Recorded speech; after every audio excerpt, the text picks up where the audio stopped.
So then I keep thinking about it as I kept brainstorming. I thought, all right, well, I've got Shiv, here's this personal story. What else have I seen? And so I started to brainstorm other anecdotes or examples. And so as Audrey was saying before, she talked about WeWork. Well, maybe if WeWork is sort of, again, a nugget story for her, she may think about Theranos, or she may think about another company in those same sorts of ways. So I started brainstorming other examples. For me, I said, what are other examples of this kind of almost openness to a fault?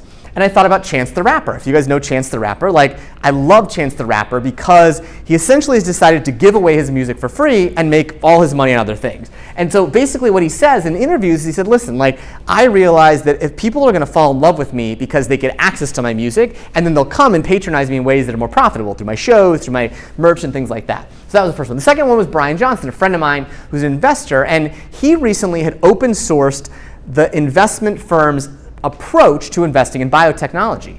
And so he put together this entire extensive document on how they did it. And I asked him why he did it. And he said, well, listen, the big thing is we need co-investors. We need people to invest alongside us. And when they don't have as much expertise as we do, I need to find a way that they can feel comfortable in our thoughtfulness as well as build their own. So that's that one.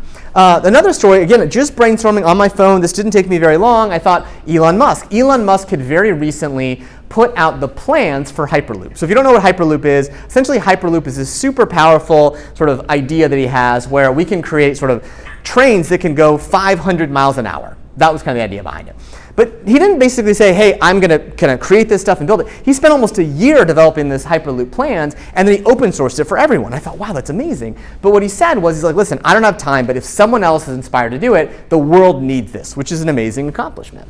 Soylent is another one. I thought about, like, okay, Soylent, if you guys know that one, it's this sort of hot sort of Silicon Valley meal replacement company.